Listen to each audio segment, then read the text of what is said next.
Let's get started.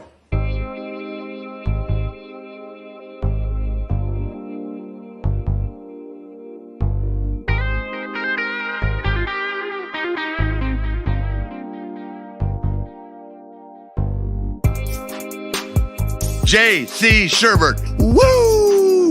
Woo! Woo! Woo!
Here in Columbia, well, it's been buzzing loudly all weekend. Passion of the crowd in Williams-Brice Stadium is second to none. And the rave breaks out in Columbia. It is good!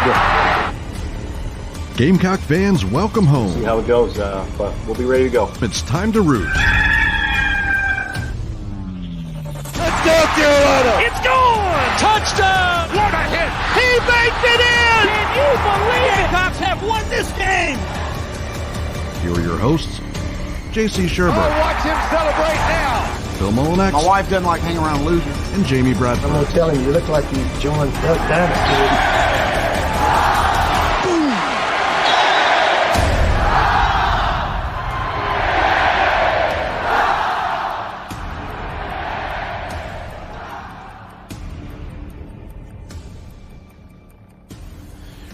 All right, greetings and good morning. Welcome aboard Inside the Gamecocks, the show, live from the Signorama Studios and teed up by TravelingCountryClub.com. It is Tuesday, April the 11th, and we are here until 1 o'clock. JB, JC, and Phil. Signorama, of course, is the preferred sign partner of Gamecock Athletics. They're the best in the business, and as you make your way towards Williams-Brice Stadium this weekend for the 2023 version of the Garnet and Black Spring Game in Columbia, you will see their signage everywhere. If you've ever been to Williams-Brice Stadium, you have seen their signage everywhere, much like Founders Park, Colonial Life Arena, and so many more other areas of campus and all across the city of Columbia.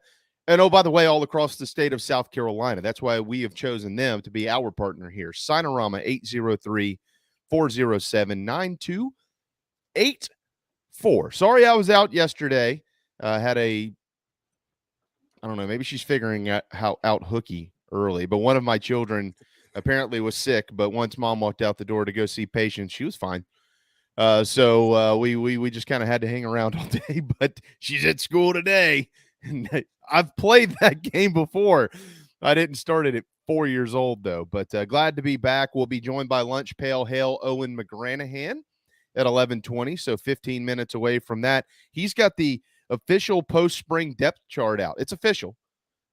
No reason to ask Coach Beamer or anything like that. Hale's got it. He's on, and he's been out there all spring long, and so we'll take his word, and that'll just be our word until we get to Game 1 against North Carolina coming up in the in the fall. It is National Pet Day, guys. We all have pets. We all love them. Capers and Deweese are just over my shoulder. This is Deweese, and this one's Capers. He's almost 16 years old. So that's a picture we took yesterday morning, just sitting there waiting for something to fall in the kitchen, which is that's their signature move. He's got some rough hip issues. Capers does, but when it's time to cook, quick like a cat, boy, he'll be underneath you in no time. So happy National Pet Day to all of the pets and all of the pet owners out there. We got plenty of baseball to get to today as well, of course. The mailbox is full, so we'll empty that. And the chat box is always full, and we'll make sure we get to all of you. Sean's already got an interesting question in there on conference alignment or realignment, so we'll get to that in a little while. But first and foremost, good morning, Phil. Good morning, JC. What's up?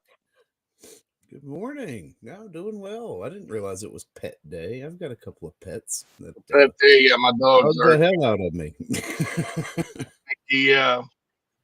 I think he senses that there's something special about today because he's been barking and running around and all that good stuff. And the turtle now, she was looking at me earlier, but now she's turned her shell the other way and staring out the window. So she must be disappointed as well. Longingly awaiting the outdoors. Yeah, that's right. Yeah. I don't think of turtles when I think of National Pet Day, but they are pets to some, I guess, right?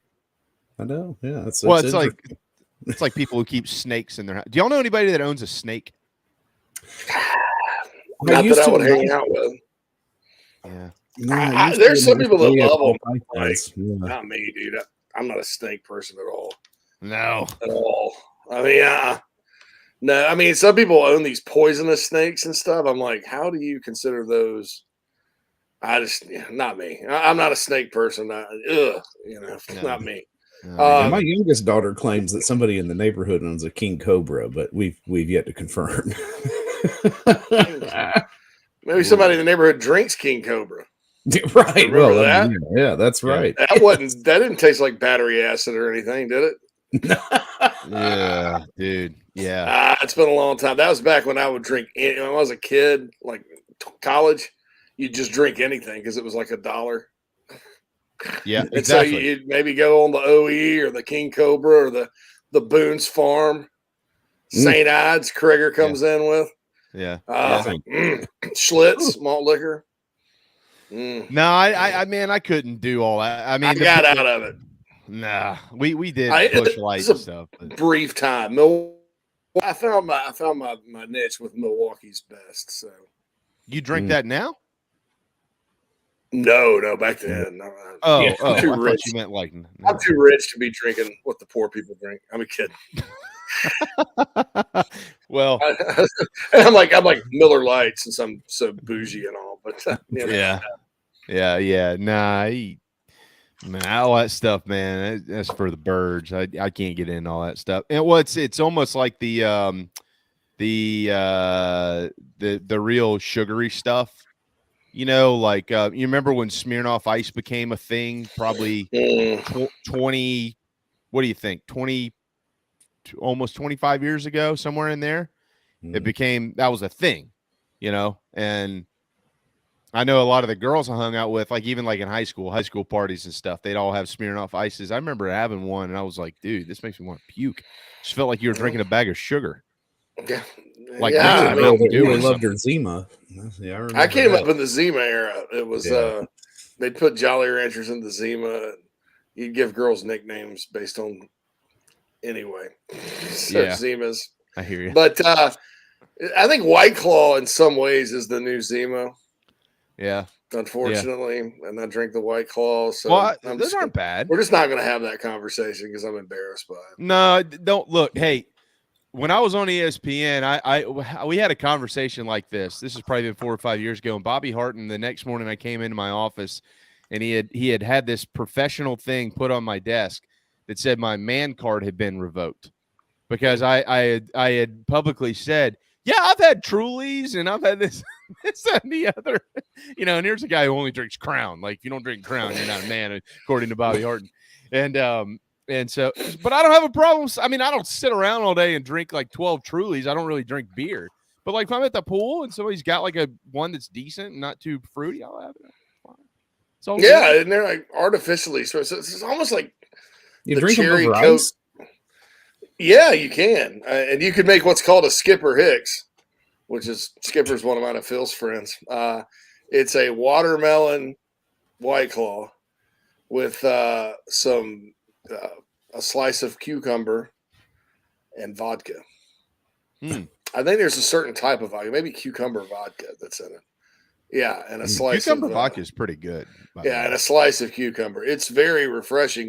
During the pandemic, the fiance and I, when they, when the North Korean government up here decided to let us at least travel places with masks on and stuff, we went up one day just for the heck of it and went and took the train over to Wrigleyville. Of course, there was no game, which is sad, but we hung out in some of the bars there, and I ordered about 3 of those things. And by the time I was done with the third, I was like, this is so refreshing. Yeah. Time for dinner yet? It's like 1 o'clock in the afternoon, but but that was but that's a Skipper Hicks for all those that want to make it at home. I created my cousin Kelly got us onto this a couple of years ago. We were sitting out on the dock and she said, try this, you'll like it. And it's blueberry vodka, but it has to be the Minute Maid 5-calorie lemonades that go with it. Because if it's not, it's just too sugary. I can't do that. But blueberry vodka is good. And so then last year on the 4th, not last year, the year before on the 4th, my wife and I took the kids up to our family's mountain house, and I put the blueberry vodka in 5-calorie cranberry juice just to see what happened. And I liked it. So I nicknamed it the Red, White, and Blue. So now every 4th of July from here on out, I'm going to have a red, white, and blue. How about that? Nice. But it's got to be 5 cal though, man. It's got to be 5 cal. We're creating drinks here. We're like the mixology hour here. She touched my leg. Inside the Gamecocks show. Okay, She touched Kel. my leg. Our pets' heads are falling off. Okay, kill him. Yeah, well, I just saw a minute ago that Quantrell said back in college, I've done this too. Same. You're right. I did it one time. The Edward, it was we called it Edward 40 hands. I don't know if that's what y'all called it. And we did it. I did it one time, and I was that close. Like literally, I don't know how it didn't happen. Where you know what I'm saying? You can't, And yeah, I was tempted the next night at our beach house, and I said, yeah, no way. No way. I'll I never do always that again. preferred the Old English though to the Yeah. Colt. Yeah. Well, and with my Yeah, bladder, these OE days, to me was a little higher quality, but it's Yep. just I don't know, man. Yeah. Y'all gonna make my stomach hurt here if I keep talking about OE and Colt 45 and I did- Boone's Farm and I did see in the Nana Sports chat box, somebody asked BRC, anybody tried the Bojangles hard sweet tea yet? So no, I had my hands on it the other day at the Food Lion, and I was about to grab it and say, well, I'm going to take these home and try it. And then number one, it was like 17 or 18 bucks, which I thought was outrageous. And number two, I turned around and looked at the label and just the amount of sugar that's in. Like, I can't do a lot of sugar. It tears me up. And I couldn't. If somebody had one and I took a sip, that'd be one thing. But I wasn't buying a whole 12-pack of those. So that's the problem. Is like, yeah, I used to like margaritas and stuff when I was a kid. When I sneak them in high school, and it's just the sweetness just gets me. I can't. I can't do it. Of course, I don't do liquor, but if I do liquor, I don't do a sweet drink. I'll do a Bloody Mary, maybe a shot every now and then, but no more margaritas for me. Well, Jan and Bobby are not fans of that hard tea. Well, there you go. That makes me feel better. Don't do it. All right. I trust both of their judgments too, so I'm all good with that. Yeah. Okay. Well, I have no idea how we went from National Pet Day to this, but again, to all of you pets out there, I know we got a lot of pets that like to watch and listen to our show. I know mine do downstairs. Well, at least Deweese does. Capers, he could care less. Happy National Pet Day. I hope everybody gives their pets a couple of treats. Maybe enjoys a ball game or something with them tonight because, pets are like children, at least in our family. So happy National Pet Day. And to Red, thanks for not barking on the air anymore. He's growling at something. The turtle rustled around and repositioned herself, and he's over by the pond. I think he heard her. He went, Yeah. Someone make me a cheeseburger. Yeah, how about that? It's National Pet Day, you old fart. Someone make me a cheeseburger. Before we get to break here in a minute, though, guys, to get lunch pail Hale McGranahan in here. Congratulations to all 5 South Carolina Gamecocks selected in last night's WNBA draft, including Aaliyah Boston going number 1 overall. Clearly, she's the second to ever do that from South Carolina, which, by the way, I'm not sure there's some laundry list of schools with multiple number 1 draft picks in the WNBA draft. Number 1, the WNBA hadn't really been around that long. Number 2, there's only so many schools that produce that many good players. But following in the footsteps of Asia Wilson, congratulations to Aaliyah Boston. Letitia Amihir goes 8th overall in the first round to the Atlanta Dream. Of course, we know Boston went to the Indiana Fever, but Amihir goes number 8 overall to the Atlanta Dream, so not too far away from quote-unquote home. Zaya Cook also drafted in the first round. She's going to head to L.A. to play for the Sparks, 10th overall pick in the draft. In the second round, Bree Beal went. She was the 24th overall selection by the Minnesota Lynx, and Victoria Saxon rounded out the 5 as she was the 5th selected. She also went to Indiana, and now the Fever, I think, have 3 Gamecocks that will be on that roster because Destiny Henderson is already there. So the 3 of them will be kind of teamed back up playing together. That's pretty neat. Congratulations. For sure. It's interesting that Bree Bill fell so far down. I wonder if it's recency bias with her kind of eggs she laid up defensively in the tournament this year. Because a lot of people predicting her go in the first round, and she fell to the bottom of the second. Couldn't hit the broadside of a barn in the championship in the Final Four game either. Just kept shooting. Well, look, I think to your point, I mean, I'm not going to even sit here and try to pretend that I am some expert on any of this, but against the elite level defensively, she's always been pretty good. I know she had a few mishaps towards the end there, but when they got into elite competition, to your point, JC, it just seemed like, she struggled a little bit. So it could Could be weird. A little uncharacteristic of her when compared to the rest of her career and how it ended. But oh well, that is what it is. After talking with Keith on Monday about Full Wiley, the local product from Keenan, I don't know that South Carolina's not going to continue to have a top 3 to 5 basketball program on the women's side for the foreseeable future. And I know some people are knocking them down to 7th and stuff. I think that's a style of play issue. It happens in all sports. National media, they like baseball teams that score a lot of runs. They don't like pitching.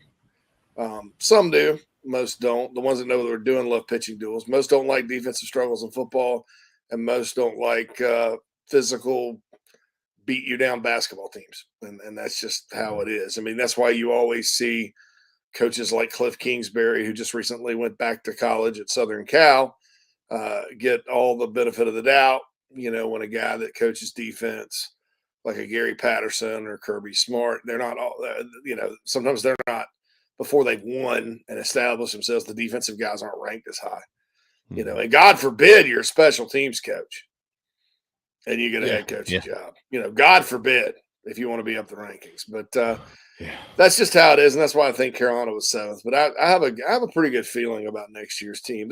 They'll lose more games because Dawn always challenges her team, and they're going to play the UConns and Marylands and UCLAs and whoever else wants to play them of the world. And the SEC should bounce back next year, I think, with LSU and Tennessee. And I think Ole Miss is going to be on the rise a little bit. But I think definitely and I'll shut up now because I don't really like to pretend like I know what I'm talking about when it comes to the women's basketball. But based on my gut feeling, I feel like Carolina will be right back next year, right in position. So we'll see what happens. But Full Wiley's a big part of that. So we'll never discount a team led by Dawn Staley. There's no doubt about that. All right, it's 11:20. Today is also my sister's birthday. So happy birthday, Kim. It's Marcus's in the chat box too, Marcus. All right, happy birthday, man. Appreciate that. Appreciate you spending your birthday with us. We'll throw a party. Definitely happy birthday to your sister and all that as well. Sure. And my brothers had birthdays in March. Everybody's birthday's like right now. Mine's in December, man. Me too. Best month of the year. My birthday, Christmas. I mean, doesn't get any better. New Year's, bowl season. Now signing day in the portal too. You got everything going on. It's the most wonderful time of the year. So but we should get Hale in. I know he's a busy man. Let's hit a timeout. When we return, the Big Spurs lunch pail Hale McGranahan up next. Family vacations, a new car, a new boat. Family vacations, a new car, a new boat, all cost money, but you don't necessarily. Family vacations, a new car, a new boat, all cost money, but you don't necessarily have to make more to afford any of that if you can save cash that's flying out the window now. iHelp Consulting can help you finally get the kids to Disney World, upgrade the minivan, or drop that new boat in the water next summer. Let Daniel and iHelp Consulting consult with you. No fees, just savings. You pay them a percentage of those savings. Save on essential services, credit card fees, you name it. Let them find it. These folks are incredible. iHelpConsulting.com. How can I help you? Just as your State Farm agent combines good neighbor service with surprisingly great rates, you can combine your home, auto, life, or small business insurance with Tony Pope State Farm Insurance today. And guess what you'll get? That's right, even more good neighbor service with surprisingly great rates. In fact, Tony Pope State Farm is your go-to agent anywhere in South Carolina, North Carolina, or Georgia for the service you deserve at the price you want. So try combining your home, life, auto, and or small business insurance today. Tony Pope State Farm has been in business for more than 30 years and can handle anything you need in the tri-state area. Once again, Tony Pope State Farm will help you mix and match perfectly. Call 843-851-2222 or visit TonyPope.com today. Like a good neighbor, State Farm is there. The real estate market has changed dramatically from just a year ago. Rates, supply, demand, all of your traditional factors are in a transition phase. That's why if you or someone you know are considering making a move in the Low Country, contact me, JB, at Coast to Coast Realty. I work with an outstanding support cast of attorneys, lenders, inspectors, insurance agents, and more, all of whom are valuable in helping find a way for you to comfortably make your real estate decision. That's right. Call me, JB, your Low Country real estate broadcaster.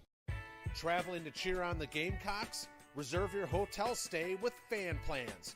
Your booking supports inside the Gamecocks and the Big Spur, plus you still earn your hotel loyalty points. Visit fanplans.com/inside the Gamecocks. What's up, Gamecock Nation? This is Jakar Moore from the DMV, and you are listening to the show.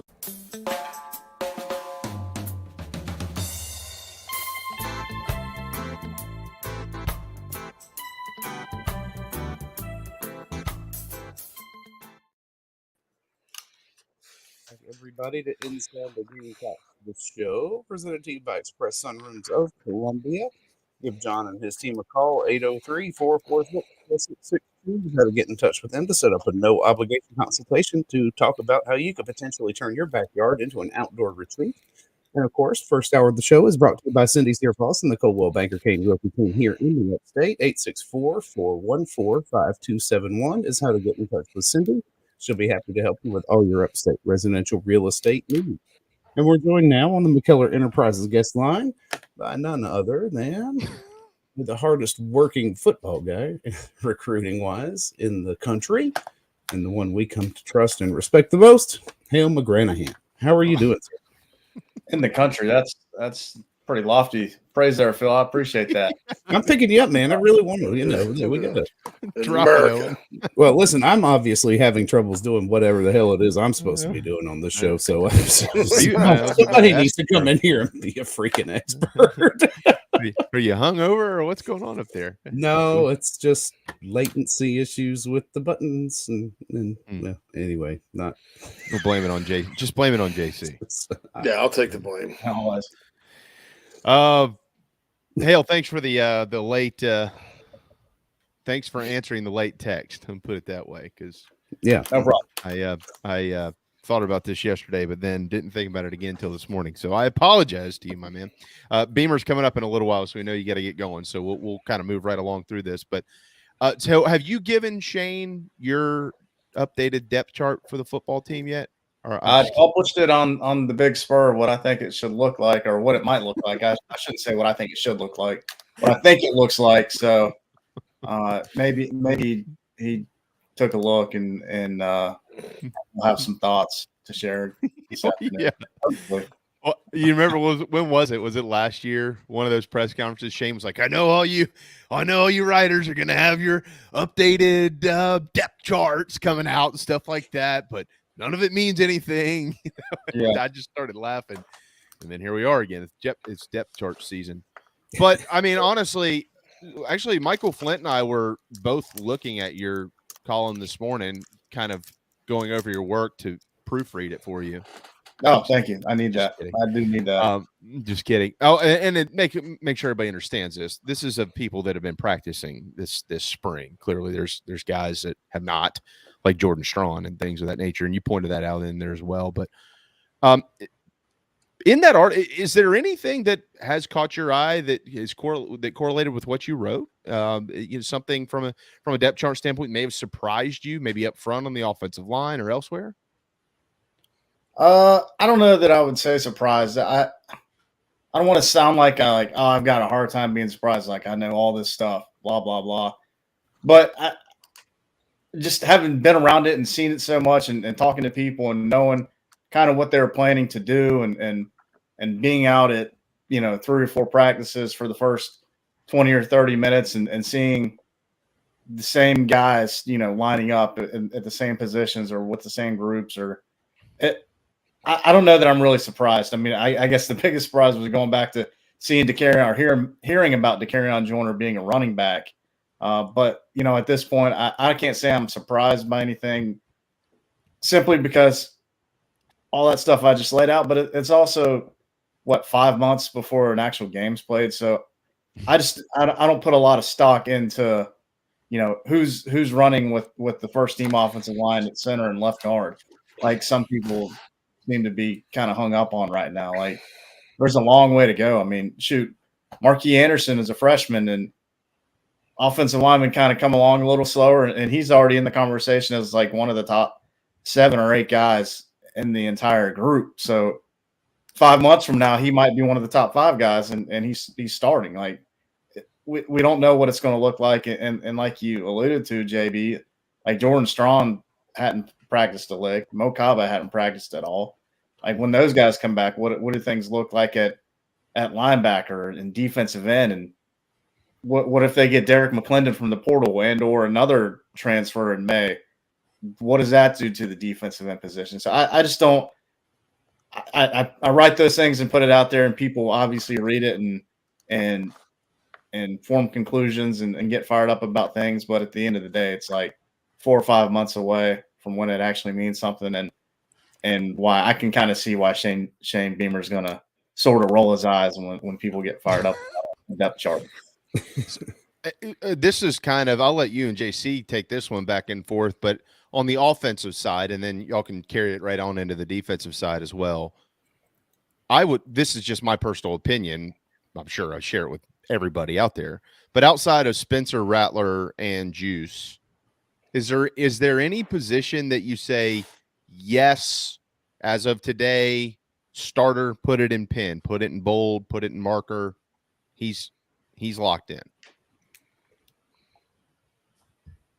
Well, I would say Nicky Manwari and DQ Smith at those 2 safety spots for sure. Yeah, I would probably say the same about Jordan Strong when he's back. The only hesitancy I have is that he's been injured and coming back from an ACL tear. There's never any guarantees there, but I think he's probably pretty safe. A pretty safe bet there. I don't know, JC. Anybody else come to mind for you that way? I think Jalen Nichols is safe at left tackle. I think that's pretty much been the idea. And I think, frankly, I think he finished the year pretty good at that spot, and he seems to get better and better and better. Could somebody beat him out? Definitely. But I think that would be it. Oh, on the inside, probably Boogie Huntley, Tonka Hemingway, once Tonka gets back healthy. But, are they going to slide him out the end? How good is TJ Sanders? What if they get Tank Booker? So that other D tackle spot opposite Boogie or Tonka, whoever they choose to play, is interesting to me. Outside of that, O'Donnell Fortune and Marcellus Dial are the starting corners now. And I think they were kind of penciled in after the season. But, one of these guys like Emory Floyd, maybe he ends up stepping up. I don't know that Anthony Rose will be back with the program, but if he is, he's certainly capable. And then somebody in the chat box mentioned Trey Knox, and I'm with you there because I've heard nothing but good things. But I also think it's a lot closer with Knox and Simon, just because Simon's really good, than it may be at like some other positions, if that makes any sense. But Bobby Patterson asked about Landon Sampson. One of the surprises I thought is your guy from Eastside High School, which, by the way, I didn't know your dad went to Ohio U. So I started thinking about the McGranahan family and how much bad football in high school and college you guys sat through. Because I'm assuming it's before the Frank Solich era with the Bobcats. I got a problem. I'm going to cut you off right there. Okay, give me. Right when I was an extra point kicker at Eastside High School my sophomore year, we were pretty good. Made the playoffs. Freshman year, we were pretty good too. I played on the freshman team, so I want to push back a little bit on that. Okay. Year after I graduated, Eastside probably would have been playing for a state championship had the starting quarterback not gotten hurt and got knocked out by, I guess it was Union in the playoffs. But yeah, we can continue with no. So Hale, I'm sorry, Hale. You were there during the golden era. My bad. I mean, we're one of the golden eras. Although, Bobby Bentley's Burns team, my junior year, I was excited about starting the season to maybe kick an extra point or even a field goal that season. And we opened at Burns, and I don't think we got the ball across the 50 till the fourth quarter. So 42 that points. It was one of those 73-7 type games, or because I remember they beat East Side pretty good, so a couple times. So didn't even score. I mean, we bring this gentleman on and we're just throwing stones at him. I mean, come on. What kind of? There's no hospitality here. You mentioned Simon though. I know, Hale. I know you've got him listed in the tight end group, but I don't know that when the season rolls around, you're really going to look at this guy and say, well, he's a tight end. I mean, kind of describe him. I mean, he's listed as a tight end, but I think you probably just say he's an offensive playmaker on the outside who can maybe attach to the line and block or flex out wide, split out. You know, it's a label that, you know, I don't want to go off on too much of a diatribe that nobody wants to listen to, but he's going to be playing a lot. Him and Trey Knox will probably be on the field at the same time, a pretty fair amount. So, you know, if you want to talk about tight end 1, tight end 2, I think it's probably a 1A, 1B type of situation is kind of how I look at it. Yeah, those two. I think as much as I love Jaheim Bell, and I still do love Jaheim Bell, I'm not coming off of the fact they should have gotten the ball in his hands more last year, used him in different ways. I think Knox and Simon are better suited to do the tight end types of things than Jaheim. And I'm assuming probably they're both better route runners, but that's just a guess. So I'm just guessing. And they're both 6'5", right? Yeah, they're both older. Like Knox is 6'5", 250. A contact I was talking with the other day said he was a grown man out there. Mm-hmm. And then you got Elksness behind him, and behind them as a blocker from Florida. So you got a nice group. I mean, Simon before 2021 was a Mackey Award candidate. He was on the preseason watch list. Yep. Neither one of those guys put up huge numbers receiving wise last year, but they all had big touchdown numbers. So you think about red zone and things like that. I mean, it could get good. And then if you throw the freak Nick Harbor out there, boy, how is that for a red zone passing game? we need to bring back the Busta Anderson touchdown crossing route that every time they threw the ball to him, he walked into the end zone.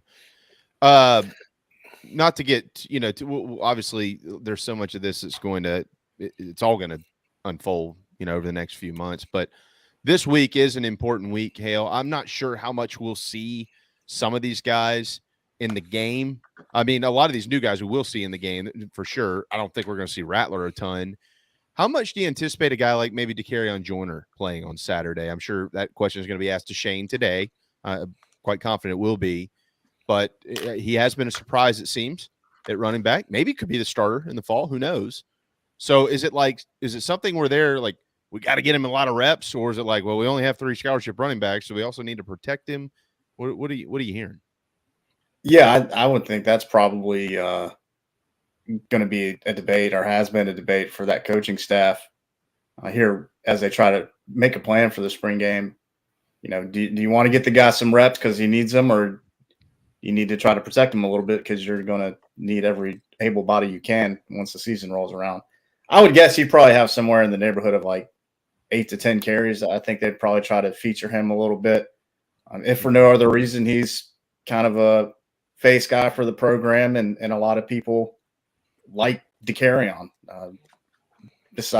Beyond what he's done on the football field, that's the kind of guy people want to go and see play and make some plays. So I would think he's going to get probably some action early on, then maybe taper off towards the end. And you probably say that about Mario Anderson, Juju McDowell as well. I would guess probably see them early on and pretty prominently. Then towards the end, get some of those walk-ons some reps and let those guys kind of sort things out in their little echelon of that position group and sort of what all comes with being a walk-on at that position and the types of roles that are available for those guys. Talking with Hale here on Inside the Gamecocks, the show. I think this thing – so I want to see how Joyner looks.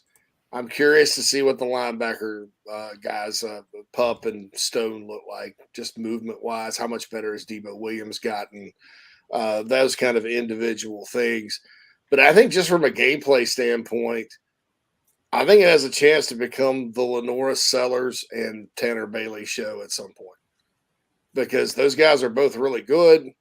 They're battling and kind of for their position on the depth chart. I don't know how many reps Luke needs and Spencer needs, but you have a guy with a skill set like Sellers in this kind of deal, where, he could take off running, and obviously they have to tag him or whatever, but you could show some of that elusiveness and all that. And then Tanner throwing the ball.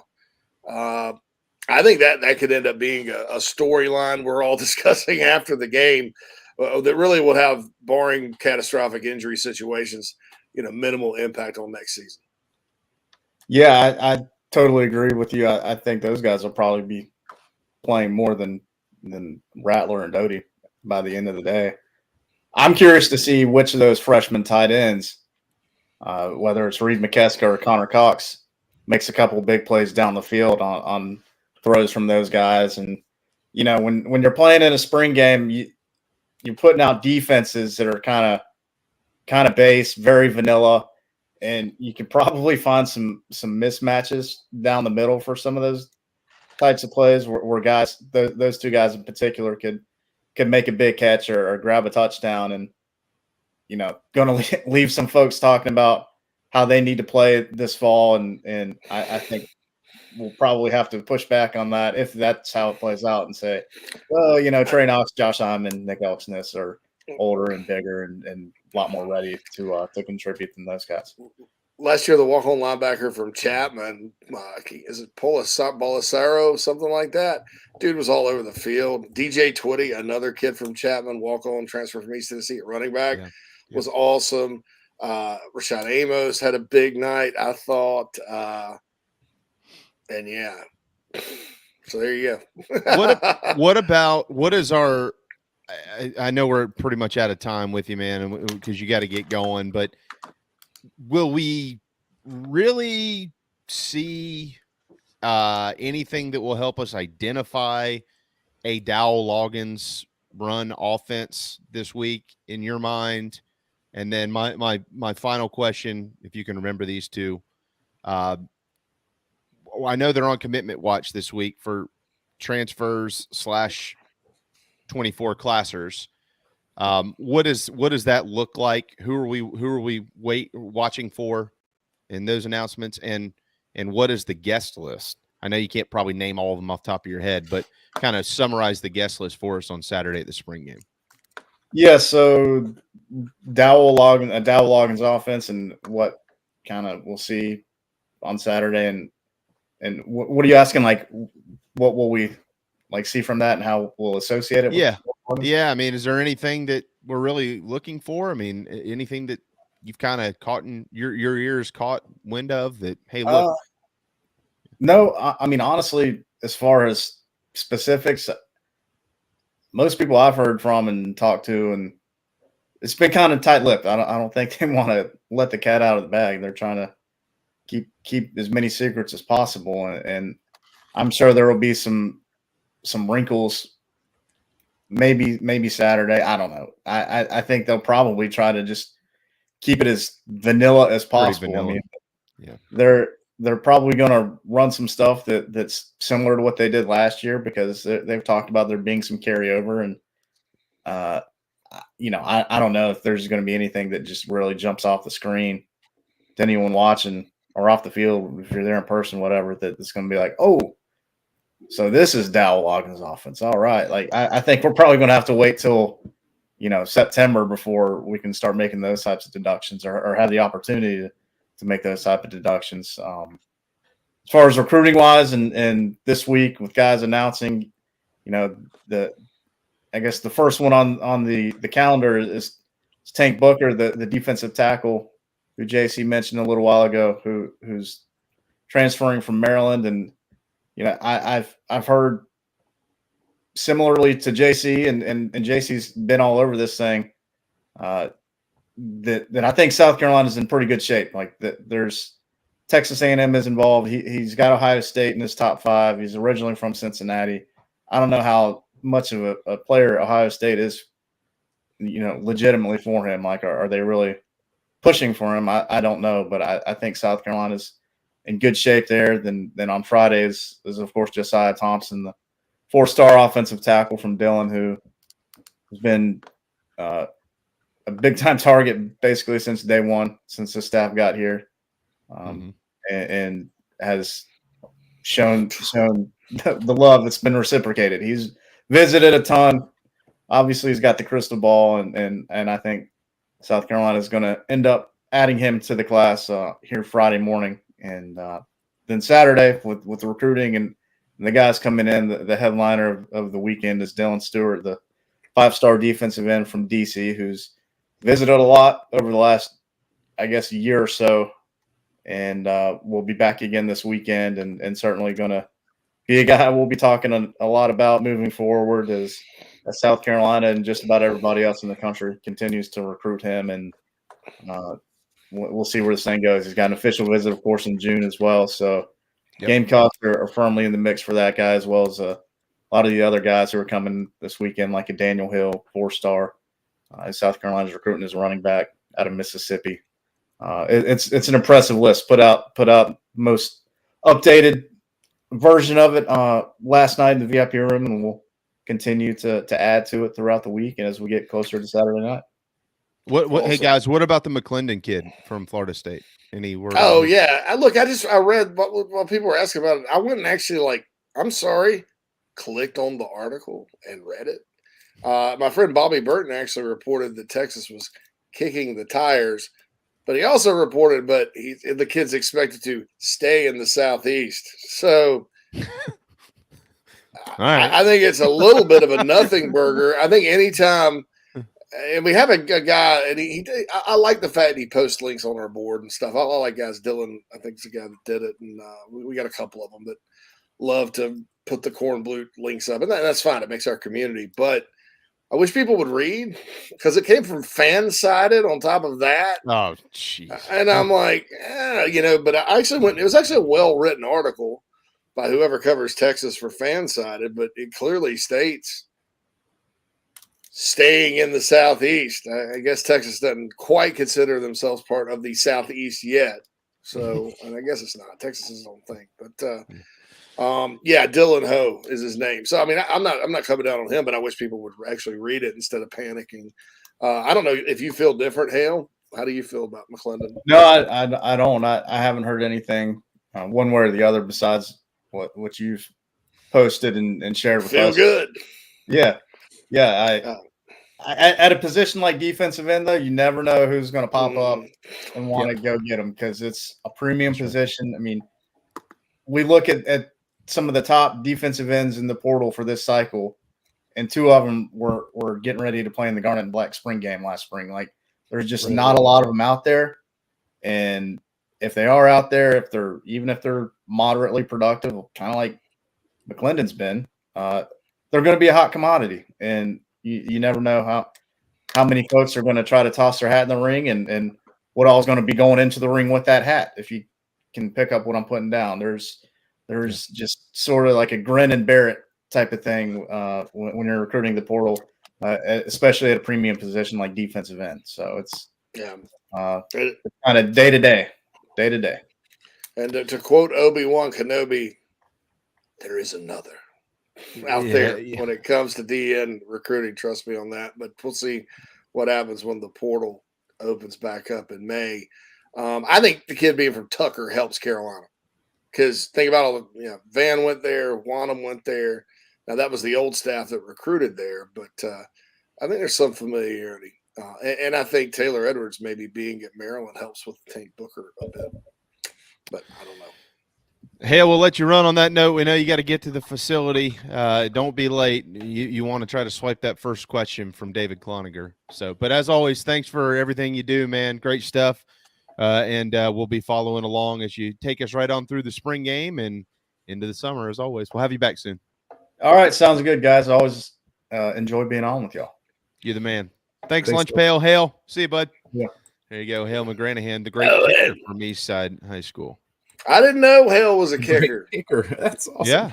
Well, I always trash Eastside to him though, because Phil's my friend and he's a Wade Hampton guy.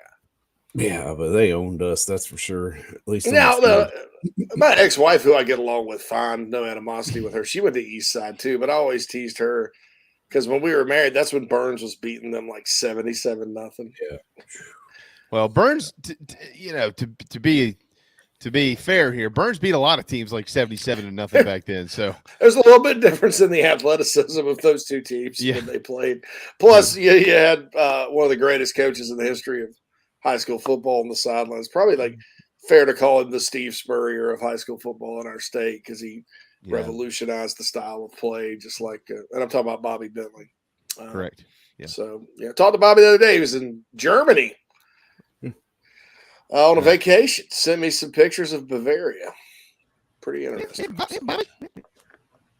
Shoot. All right. It is 11:48. We are painted garnet and black by a couple of painters. If you're in South Carolina or Georgia, where Carolina is mining the recruiting fields right now, make sure you check out a couple of painters. LetMePaintSomething.com. LetMePaintSomething.com. You can find them on Facebook as well. Tons and tons and tons of pictures are up of the work they do, and they do exceptional work, and that's why we are happy to have them as partners on Inside the Gamecocks, the show. As a matter of fact, I need to ask Tristan about painting a large concrete patio for me because I'm told 2 coats of primer and 2 coats of paint, but I'm scared to do it because I don't want to screw it up. So I might just add that onto the list for these guys to do at our home. You should put them on your list as well for anything you need painted on your property, whether it be a fence, concrete, inside, outside, wherever it is. LetMePaintSomething.com. A couple of painters. They paint our program garnet and black daily right here on Inside the Gamecocks, the show. We will hit our final timeout of hour number 1. And when we return, I've got an additional question on Derek McClendon for JC, and I hope you'll answer it for me. Hang tight. I'll think about it. I'll consider that. Okay, great. We'll be right back. I don't know who you are. I don't know what you want. If you're looking for a karaoke partner, I can tell you, I can't carry a tune in a bucket. But what I do have is a very specific set of skills. Hang up now, and your IT nightmares will continue. But stay on the line, and I will find you. And when I find you, I will fix it. Thanks. I think I have the wrong number. I'm trying to call Matt at Heritage Digital. He has a one-price, low-cost turnkey solution for all my IT needs, and I'm sick and tired of my IT guy. So, 843-699-1001. This is 1002. Oh, well, thanks anyway. Don't be taken by some IT dude that talks a big game. Give Matt at Heritage Digital a call, 843-699-1001. Gamecock Nation, JB here, and I'm here to tell you about my new favorite painting company, A Couple of Painters. These guys are the best. Gamecock fans and excellent painters, and by far the best and easiest quote I've received. They're licensed in both South Carolina and Georgia. They offer 10% off for military, repeat customers, or if you heard it on the show, commercial and residential painting, deck, fence, and cabin staining, cabinet and furniture refinishing. They'll even remove popcorn ceilings and wallpaper, and they offer pressure washing. Find them on Facebook or call 803-522-6832. A Couple of Painters, proud partners of Inside the Gamecocks, the show. Golfers and wannabe golfers, former Gamecock golfer Meredith Taylor is now a full-time golf instructor in the Midlands of South Carolina. In-person golf lessons are held at the Country Club of Lexington. Half-hour, on course 9 or 18 holes. And if you're outside of South Carolina, Meredith conducts virtual lessons. Just send in your golf swing for analysis. Gift cards are available for in-person 1-hour lessons. Connect on Twitter at Mayor Taylor and find her online at McKellarEnterprises.org. Her email is on the website. Schedule your next lesson today with Meredith Taylor, former Gamecock golfer. You're tuned into Inside the Gamecocks, the show. Sideline and picked off. Brad Edwards will get a convoy. Touchdown, South Carolina. Chicken's got serrations, spurs. You ain't just a bird. You're top of the coop, star of the show. You're a rooster who was born a pro.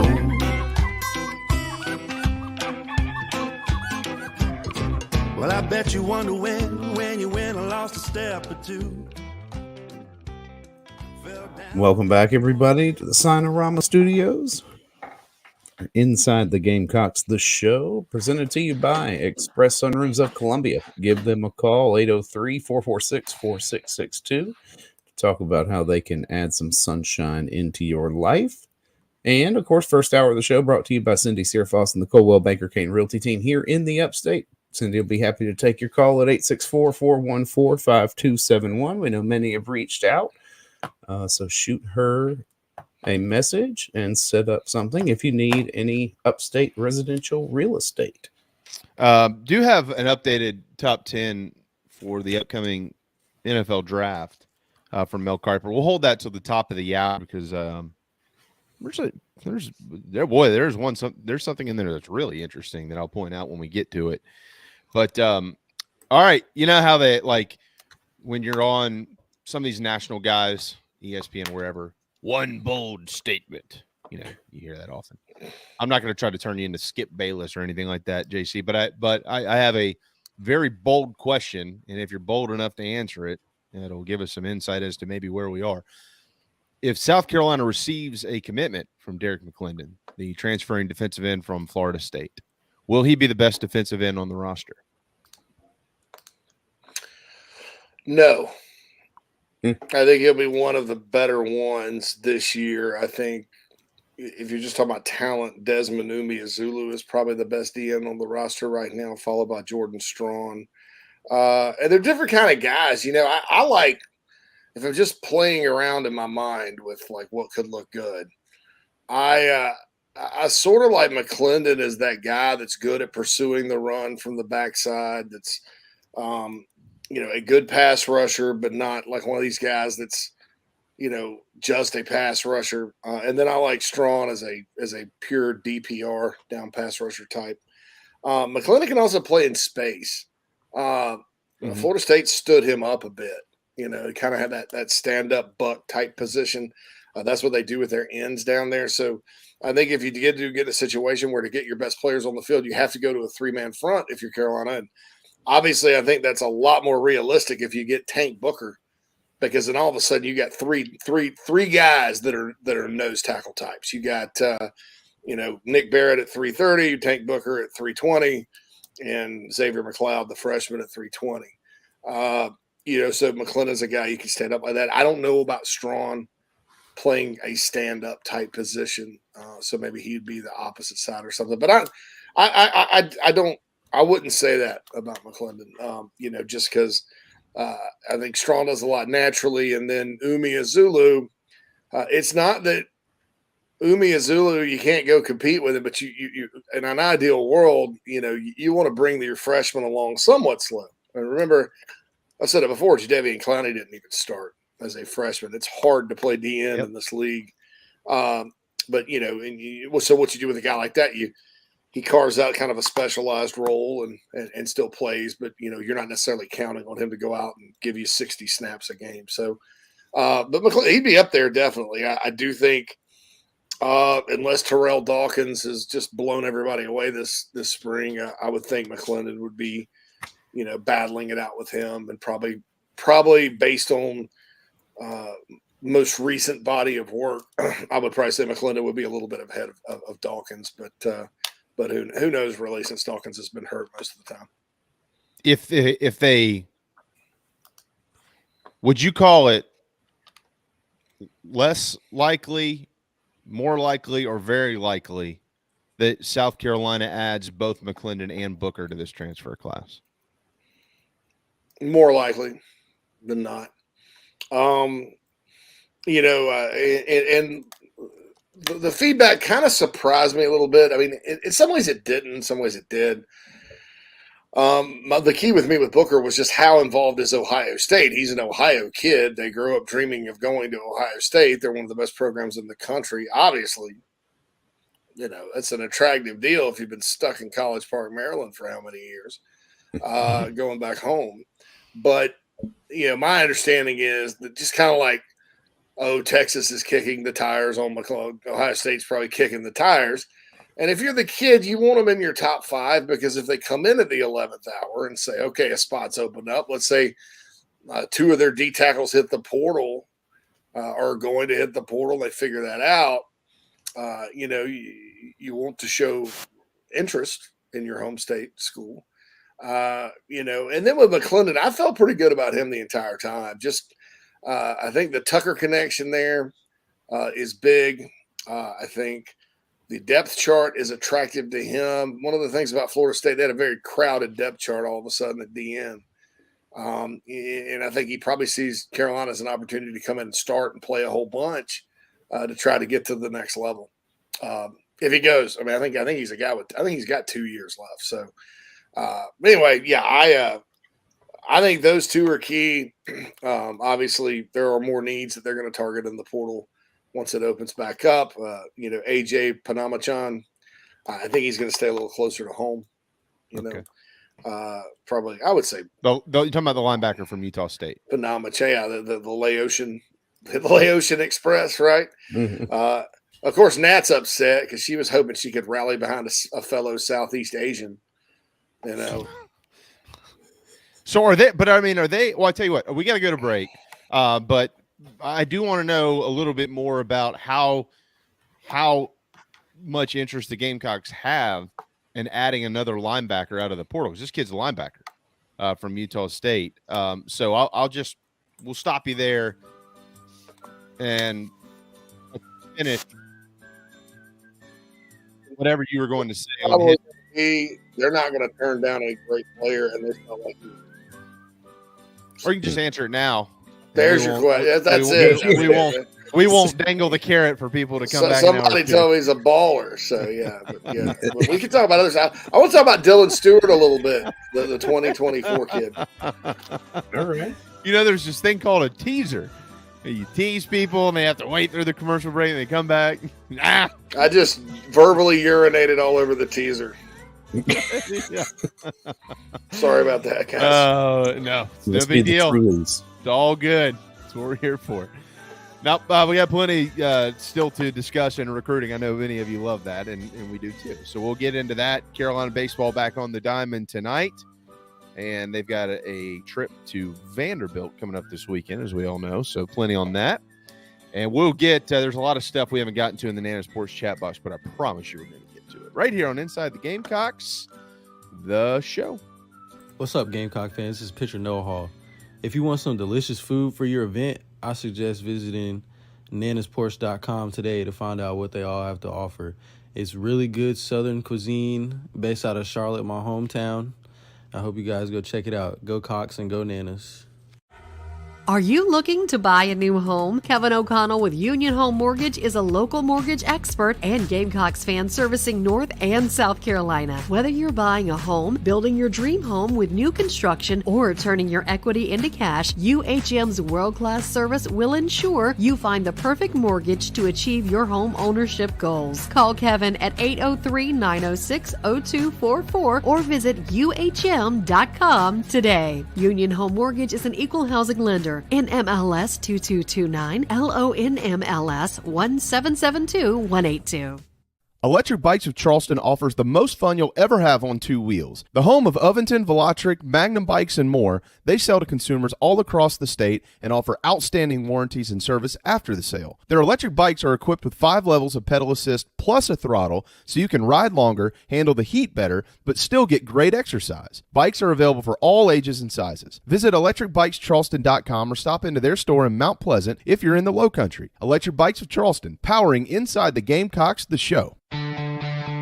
Welcome to TravelingCountryClub.com, your modern golf club experience. Hey folks, this is Michael Manus, former Gamecock golfer, inviting you to play more golf with a membership to TravelingCountryClub.com. With over 40 courses across the Carolinas, our membership provides you with an affordable way to enjoy a club-like golf experience. From the mountains to the coast, we offer golf courses that will challenge all types of golfers, no matter your handicap level or level of play. Plus, we offer unique membership benefits not seen anywhere else as part of Traveling Country Club. In July, we're excited to bring to you the 3rd annual Plunder on Pawleys 2-day golf tournament, with rounds played at Caledonia and True Blue golf courses in the heart of Pawleys Island. Head to TravelingCountryClub.com to register for that event, and it is not exclusive to TCC members, but to become one, you can sign up and bring to life your golf game. Tee it up with Traveling Country Club, TravelingCountryClub.com, TravelingCountryClub.com, proud partners of Inside the Gamecocks, the show.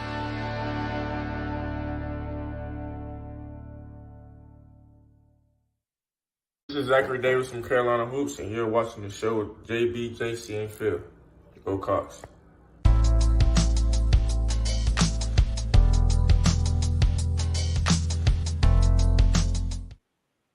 Welcome back, everybody, inside the Gamecocks, the show. Second hour of the show. Of course, we're presented to you by Express Sunrooms of Columbia. 803-446-4662 is how to get in touch with John, or you can shoot him an email, johnb@expresssunrooms.com. Talk about how they could potentially enclose a porch or a patio for you to enjoy the outdoors bug-free. And I was looking at that article from ESPN. Which one? The Mel Kiper one, the draft rankings.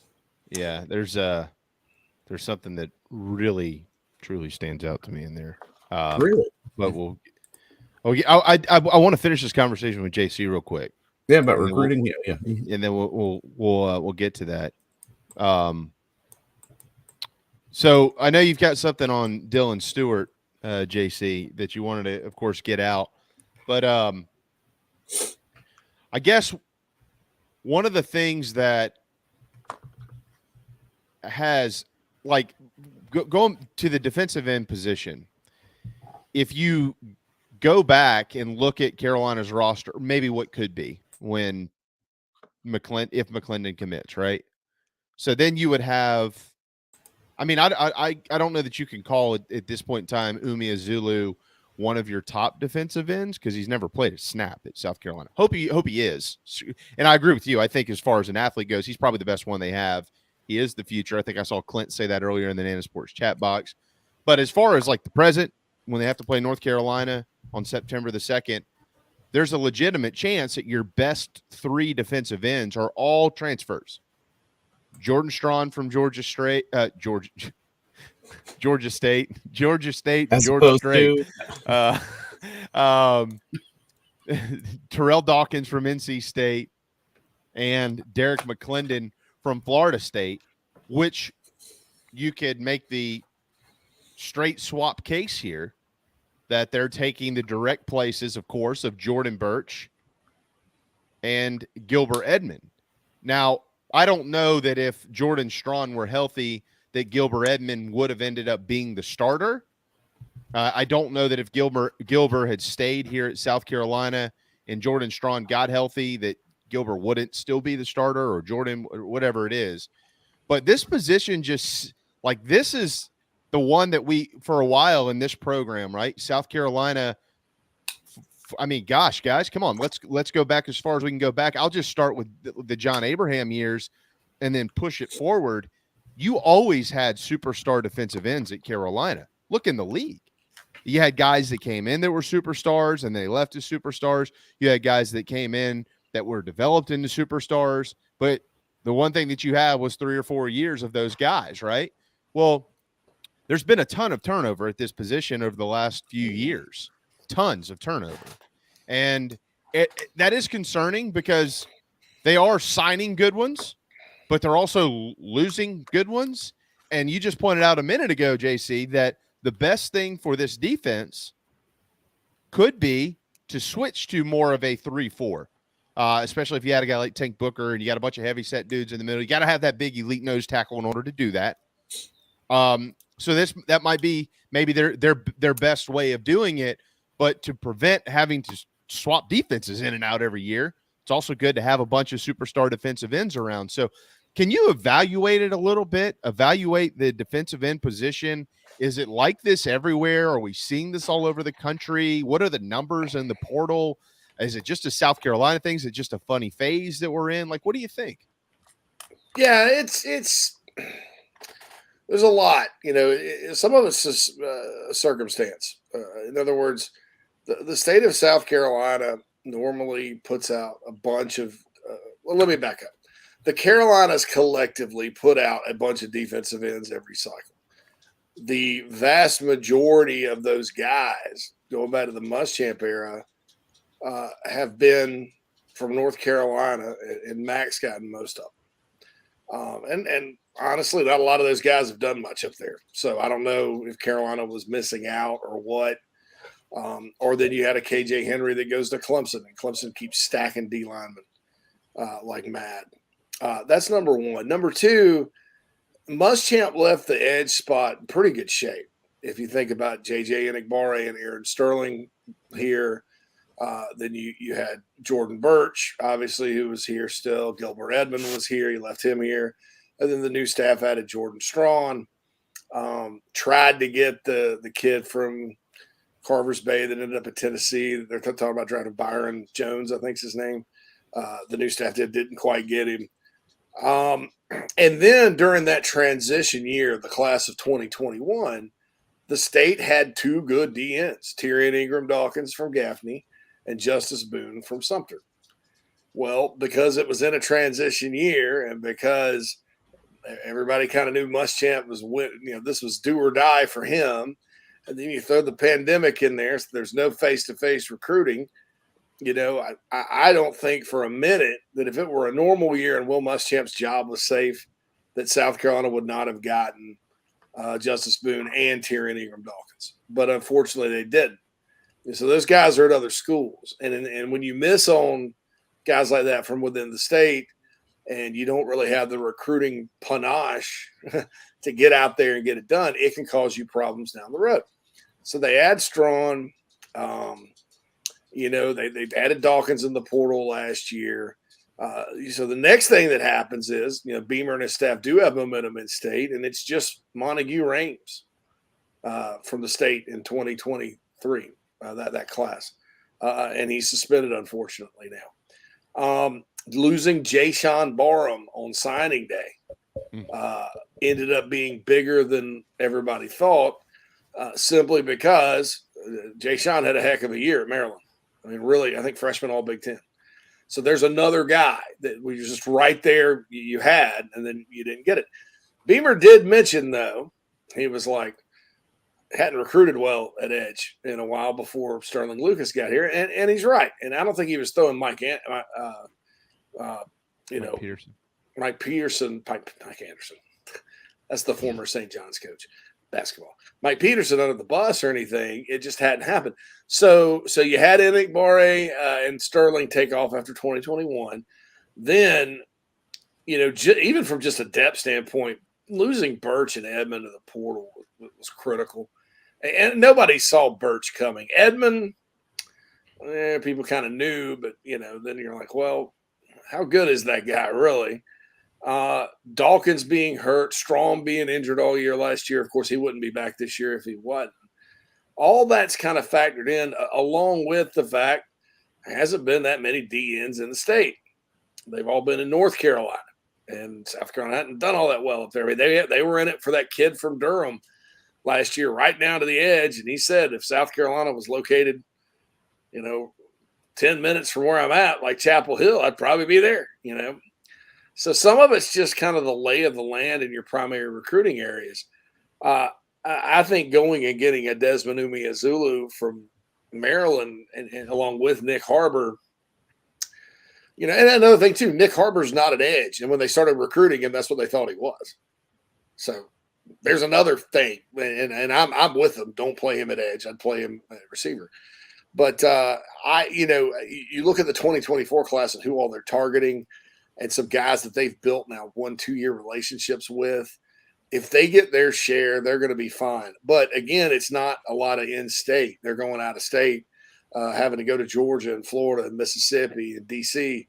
To get these guys because we're just kind of in a little bit of a drought, And then same thing kind of happened at receiver, with regards to in-state guys. Now, the previous staff let really good players from the state leave during that point. And then, just kind of like Ingram-Dawkins and Boone opted for other options.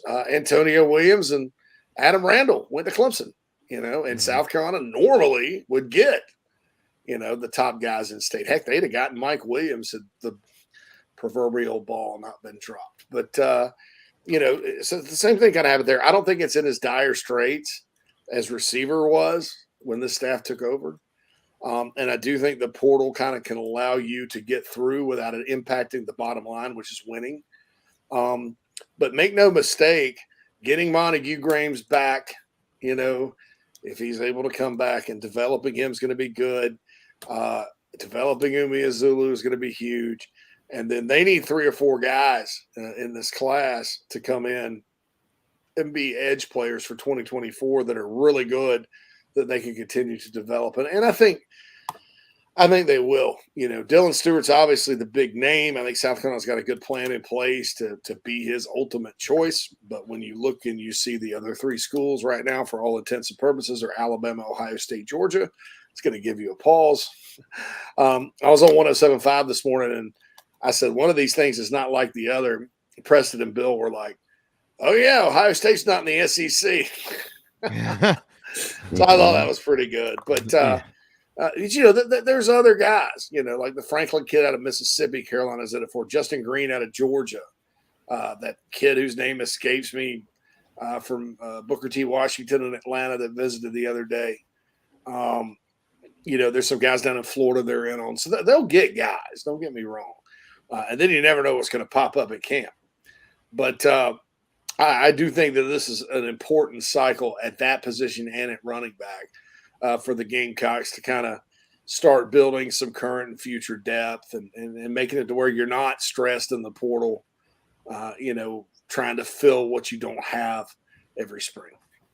So I'm glad you brought up Harbor, JC, because let's say, and I know this is, you know, more of a long shot than it's not, that we just whiff out of the portal right now at defensive end. How much pressure is it to start having these backroom conversations with him to, you know, maybe put in a personnel package, you know, not a every down guy, but, you know, just certain situational usage of him on, you know, on that side of the ball? I think it's something they may discuss. You know, typically they don't really give freshmen all these multiple roles if they're trying to have him limited, make it impact at one spot. But I can't rule it out. I mean, you know, I think they did ask Sterling Lucas to that, and I think he just gave a one-word answer, said no. No, yeah. No, it's a hard no. But I mean, I can't rule it out. But you know, look, man, come on, these other guys are capable. Desmond Umeozulu is not as fast as Nick Harbor in a straight line, but as far as when you talk about developing a pass rusher for the SEC, you know, major college level, they're probably about at the same place.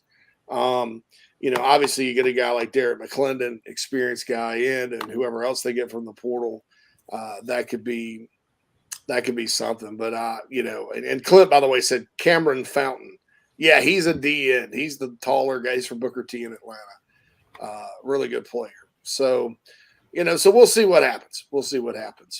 Quantrell actually comes in and says, don't know what his goals are.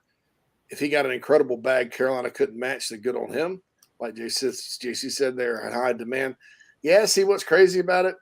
The bag wasn't really, or the NIL. Y'all talking about Jordan Birch. Jordan Birch. Yeah. It really wasn't. I mean, trust me. Yeah. and that was not. I don't know. I just think there's a very complicated situation, and hopefully it turns out well for Jordan, and he does really well out there. Is what I'll say about that. And Byron Young was the kid from Tennessee, by the way. So there you go. Yep.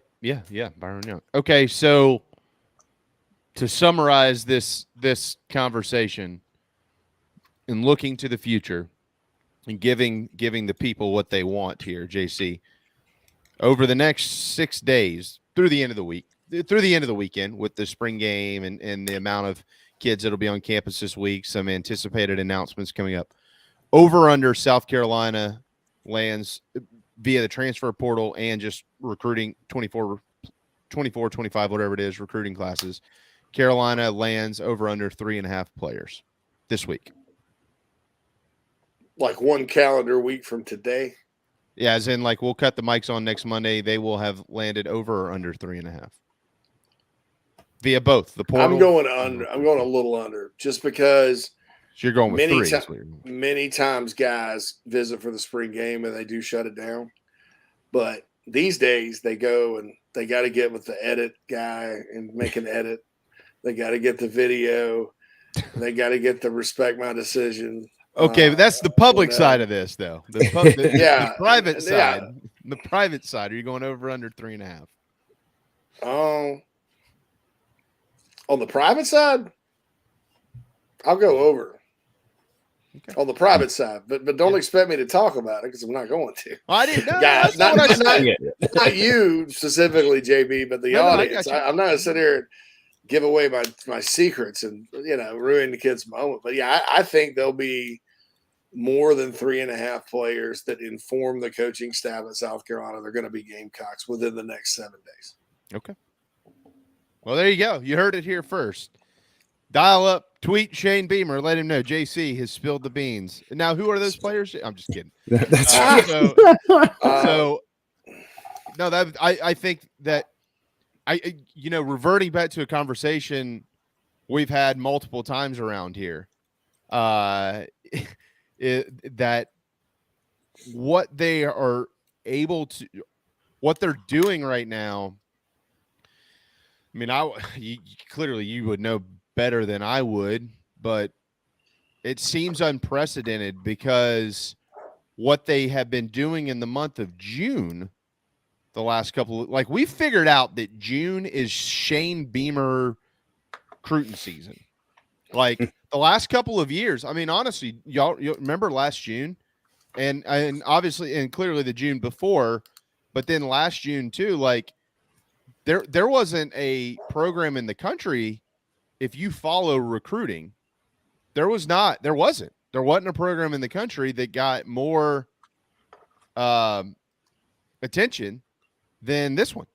I mean, seemingly every day, and I know your staff, JC, because I was talking to y'all every day, their commitment. How many welcome homes were we getting? I'm getting texts from, a lot of the people I get texts from, but then other people, just random, who is it? Who is it? I'm like, well, hell, I don't know. And so I'm sitting here trying to figure, I'm texting with you. Do you know anything or whatever? And sometimes you knew something, sometimes you didn't. But it was just constant over and over and over. So we know what June seemingly can bring. And my understanding is that this June, it's not going to be any less active than it's been before because of the way they set up everything. So if leading into the spring game and maybe just a little bit beyond it here with another portal season about to open, Carolina is set to receive commitments and maybe signatures from player A, B, C, and D on top of what they've already gotten. It's just amazing. I mean, yeah, it's amazing. And I think that the quality at the top, this year, South Carolina, I think last year they were rolling into like May or spring game, like with publicly known commits, Zabari Sandy, of course, it was Xavier only a couple, McLeod. right? Xavier McLeod was the very first welcome home last year. Right. And people were, some folks that it kind of exposed some people on our message board because one old guy kept talking about how it was Alabama or Georgia and Alabama, Georgia this. And you could tell he's just basically reading the kid's social media and guessing. Right. And if I had to do that, I'd have guessed too. I'm not going to pretend like I wasn't nervous. Right. Florida was in the mix. I mean, but Xavier, the day he committed and was the first welcome home was the day after he got back from the Georgia National Championship celebration in Athens. Right. And that made me feel like, well, if he goes to Alabama or someplace like that, or Florida for an NIL, whatever they're doing, that would, I could see that. Sometimes opinions change, feelings change, whatever. But man, like, I can't see him going to Georgia. He was in like Bulldog heaven for a day. There absolutely would be no better time to be in Athens outside of a game day than that championship celebration. Mm-hmm. And if he was willing to come home immediately after that, call Shane Beamer and Jimmy Lindsay and commit, that told you something about, his feelings about the University of South Carolina and this coaching staff. I couldn't say anything all year because I wasn't going to do that. But, anyway, you mentioned June visits. June 23rd, that weekend, shaping up to be a monster. You got Dylan Stewart coming in from D.C. You got Gamecock lean Jonathan Paler, the missile from North Carolina, coming in. Kelvin Hunter, who's a guy that Torian Gray offered, when he was a freshman from West Florence. He's now the number 228 player in the country and a 4-star guy. So his stock is climbing, and rightfully so, because his film's impressive. And then Dante Reno. So you got 3 major targets right there. I think Kelvin is probably kind of like Josiah Thompson. Expect him to end up at Carolina, but the other 2 would be gigantic out-of-state gets. I mean, man, and they're not done adding to this list either. On the 23rd, you've got a guy coming in June 2nd, Kai Sanders from Bergen Catholic in New Jersey. He's a very physical safety from New Jersey. And then you got one of my favorite recruits from Salem, Virginia, running back Peyton Lewis. Go watch this guy's film, man. And earlier, Hale mentioned Daniel Hill, and somebody in the chat box did too. Hill's a 4-star kid from Meridian, Mississippi. I think South Carolina recruiting him as a running back has given them an edge. I think Bama, because look, those of you that don't know, and look, he still may end up at Alabama anyway, right? But those of you that don't know, Meridian, Mississippi, once you leave Greater Tuscaloosa and you're going down 59/20, heading west, young man, let's just say there's not much. Yeah. Let's say because you also get to Starkville that way going down a state highway. There's just not that much, guys.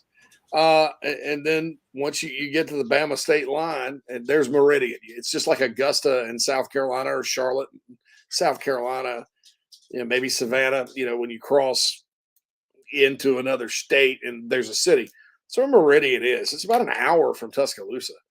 Right. I mean, it is the state of Mississippi technically, but there's just no way. I mean, I would think he would end up anywhere but Bama, and he still may if it wasn't a position thing.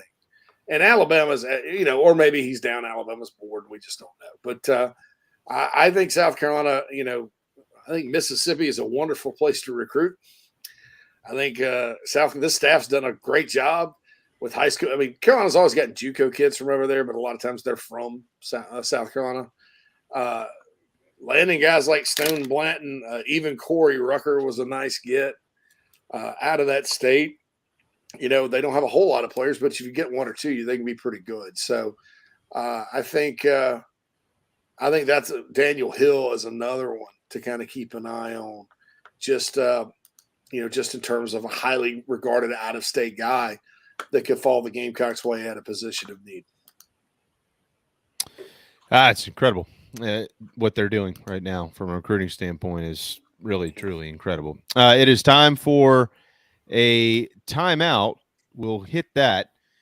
We do have some stuff to get into with the NFL draft, as we kind of touched on a little while ago. Carolina baseball is back on it tonight on the Diamond. I wasn't with y'all yesterday, so I have a couple of thoughts on what happened not over the weekend. I guess at the end of last week between LSU and South Carolina, with them heading to Vanderbilt. So we'll certainly get into some of that as well. And we will make sure we open it up to the Nana Sports chat box, because recruiting will always get everybody talking, and they are certainly talking in there today. We're powered by Electric Bikes of Charleston, electricbikescharleston.com. As a matter of fact, if you are coming, and this is something else we still have to get to in the show, if you're coming to the Carolina Rise event in North Mount Pleasant on April the 29th at Home Team Barbecue. There is, of course, one right in the heart of 5 Points at Home Team Barbecue up there on Thursday, April the 27th. But Michelle and Electric Bikes of Charleston, for what I'm told, will also be joining us up there that Saturday. So we're really looking forward to that. If you are just considering getting into the electric bike market, she's going to be the one you want to talk to. She knows everything there is to know. But most importantly, she's one of the great people out there. And guess what? Gamecock, big time. Gamecock owned and operated Electric Bikes of Charleston. She is a proud business sponsor of Carolina Rise as well, in addition to what they do for us here as one of our partners. So very invested in South Carolina athletics and very invested in the lives of many across the state of South Carolina. That's why they come to Mount Pleasant to purchase a bike from Electric Bikes of Charleston, like a Vinton, Magnum bikes. They've got Velotric bikes. They're all there at Electric Bites of Charleston. So make sure you check them out. Just go to the website first and get yourselves acquainted. electricbitescharleston.com. All right, we'll hit a timeout. Everybody hang tight. We'll be right back. If you're in the upstate of South Carolina and are in need of residential real estate services, Cindy Bass Searfoss of Caldwell Banker Kane is for you. Ask her about the village at Creekside, all of her listings in my hometown of Spartanburg, South Carolina, right there on Daniel Morgan Avenue, married to a lifelong Gamecock fan. And many of our listeners have already bought homes from her and been 100% satisfied with the detail and care she uses. Cindy Searfoss, 864-414-5271, Caldwell Banker Kane in the upstate for your real estate needs.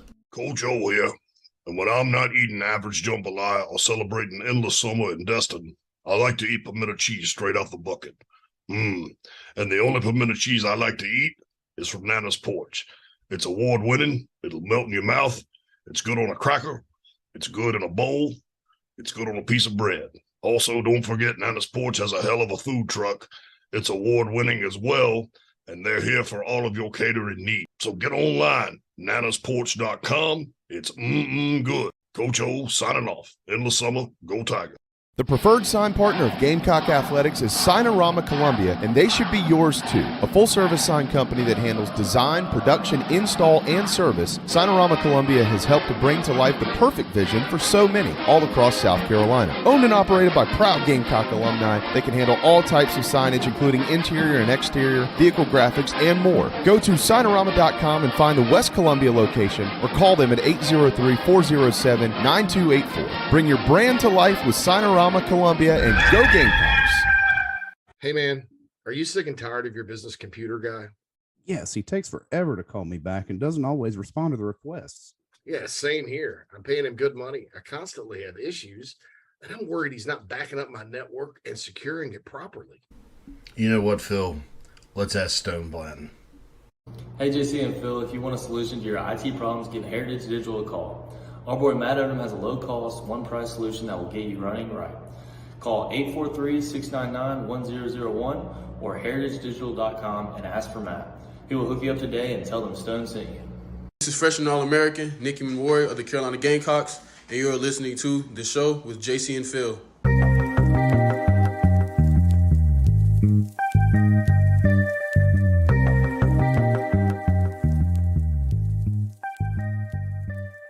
Welcome back, everybody. Inside the Gamecocks, the show, presented to you by Express Sunrooms. Give John and his team a call to get some sunshine into your life. 803-446-4662. 44662. Hey, we have. I keep pausing because it was like I feel like there should be a second hour sponsor of the show. That way, I can just get into that rhythm like I do in the first hour, and it'd be a lot easier that way. So sponsors, if you're listening, potential ones. There's an open spot. Figure that out. That's there, right. folks. If you want Phil to bumble all over your reads and still show you some give us a call. Love, give us a call. 864 Phil. That's how you get a hold of us. Tomorrow, by the way, on our show at 11:05 tomorrow, we will be leading off with Perry Orth. And we'll talk a little ball with him as we head towards the spring game this weekend, and get into some of the locker room details, if you will, on how some of these guys approach that and much more. What he has seen and heard, because he's been around the team a lot this spring, as a matter of fact. So Perry Orth will join us, and then a late addition to tomorrow's Inside the Gamecocks, the show resume at noon tomorrow. None other than the great Born to Crow cock himself, Michael Haney, will join us from Nashville. He will be in town Saturday performing outside of Williams-Brice Stadium before the spring game with Patrick Davis and all those guys in Columbia. So looking forward to that. But everybody, you know the song by now because we play it every day, Born to Crow. So when Michael gets on tomorrow, everybody give him a round of applause and show him a little love and tell him you've downloaded his song and your kids love it and all this, that, and the other. Please, if you don't mind. Please and thank you. Thank you. Please, we'd really appreciate that. By the way, Flint will be here on Friday. All right. Yes. And now, and Flint is, of course, one of my best friends. Next Saturday, April 22nd, is his 40th birthday. We've got a 40th birthday party for him coming up. So this will be the last time y'all will hear him on the air or see him before he turns 40. So we're going to surprise him on Friday collectively as we all sing happy birthday to Michael about a week early. But we, JC, you, whatever it takes, if you need a little liquid courage, find a beer or two before we cut the mic on at noon on Friday, so we can sing to Michael. I think he requires any of that to break out into song. No, that's true. I can break out in a song. Yeah. Maybe you could sing it in the Coach O voice or something like that. Happy birthday! Oh, I've got a video I need to get public, and I got to edit it. When I was at Disney, I got on the Peter Pan ride, and there were 5 of us, so inevitably old Uncle JC rides by himself a whole lot because the baby is in love. The 4-year-old's in love with Nat. That's her new girlfriend, right? And so then my parents, they ride together. A couple old 60-year-old lovebirds, right? So I'm by myself on Peter Pan, and I think I sent this to Phil. And I start narrating the ride in the Coach O voice. Coach O here on the Peter Pan ride. Now we look down and we see Wendy and Peter. And where is Tinkerbell? We're over London town now. There's Big Ben and Parliament. Little kids, Big Ben and Parliament. And then we go, we're going to go around this. And I go on, and they get to the part where there's the Indians down, I'm like, so there's some sort of Native American display. And then I got to edit it because I lost track. I cracked myself up when I said Native American display. And we got around, but then we picked it back up. And Hook has got a problem here with a gator down on the bayou, and we just shot the gator in the face, and everything will be fine. And I was like, and then I signed off just like we normally do. Coach O in the summer, Peter Pan, go Tigers. One of these days, we're going to get Ed on here just so y'all can talk to each other. I'm not going to say I love the guy, but no, that would be, he'd probably, I don't know. He may take a little offense to it. I don't know. I don't think he would. He's got $30 million. What does he care? I've got 30 That's on million top of reasons all the not to money he care. already That's made. right. The hard body contest. Quantrell says, what's Jonathan Paylor's future position? It's receiver. He think a faster version of Bruce Ellington. Ooh. Yeah, Bruce was a quarterback running back in high school, but yes, he was. That's why he's very elusive, so he's really good. Clint says favorite recruit in this class, game breaker at running back. We're talking about Peyton Lewis or Daniel Hill. Yeah, Daniel Hill. I just looked at it, man, and oh no, Quantrell, don't say James Wilder Jr., man. No, that's a bad one. I remember everybody was like James Wilder's. This is one. Was he related to Van or no? No, he was. His dad played in the NFL. I remember James. This was one that like. Do I know who Van Wilder is? Of course. Yeah. Oh, okay. Oh, you just answered it like, no, he's not related to Van. Like Van Wilder's a real person. No, Van Wilder's a hero of mine because he stayed in college just as long as I did. Van Wilder. So, yeah, it's a cool one. Yeah, I want to have a Van Wilder old school mix up kind of crossover deal. They should consider doing that. Would be interesting, especially how they're rehashing everything in Hollywood these days. I'm surprised nobody's. They're doing everything. I don't know. As many people as are leaving California, Hollywood's not going to be around much longer. I still say this: the best one that they need to do, because it's the exact same daggum story. Okay, if you want to get down to it, it's the same story. It's the same story. The Matrix and Terminator. Same story. It's the same story. Pretty darn close. Huh? I don't like The Matrix. I think it sucks. Well, I know, but I love Terminator. I mean, yeah. But that's because it's Arnold Schwarzenegger. Yeah, I'll be back. And then Christian Bale was in one of those Terminators and went nuts on the set and cussed everybody out. It was awesome. Oh, but I mean, look, dude, I'm saying it's the same story. So the Wachowski sisters I guess they're sisters now, or brothers, or they're brothers, now they're sisters from good old Chicago. I don't know how I could sit down with my brother and write something like that and be like, dude, we're totally copying the Terminators. We're just changing a couple of things here and there. Yeah, we're just changing it. Instead of everybody kind of existing in the dark world the machines have taken over, all the remaining humans are now plugged up to. That's right. I mean, it's the Terminator. It's not the Is future it not? anymore. It's the present. Yes, The exactly. computer. So Yeah. it's all about machines taking over the world. I'm like, why? What in the world what prevents these two stories from getting married, having babies? But see, nobody's that creative in Hollywood. They're that bad. You know, there's anyway. We can go for a while. But no, James Wilder Jr. I was proud of, like, something I did. Like a lot of people, like one year, it wasn't us. It may have been. I was at 24/7. Maybe I was at ESPN. I said unequivocally, James Wilder Jr. is not the number one player in the country. Not. And some other folks had him number one. And he did. It was a ripped up dude, but I didn't know where he was going to play. Mm-hmm. I thought he was more of a linebacker, and you don't rank a linebacker or a running back number one. Ended up demanding to play running back and was sort of a good role player. But so I don't know about that with Hill. I'm kind of hoping maybe he's Brandon Wilds. How about that? Yeah. I'll take Brandon Wilds. Well, I remember when Brandon Wilds first played, because he was 5th on the depth chart, and you know, bang, bang, bang, bang, bang. Everybody went down, and we're going, well, who the hell's Brandon Wilds? Well, he's from Blythewood. Well, all right, but what does that mean? I mean, this guy, he's the 5th string running back. Can't be that good.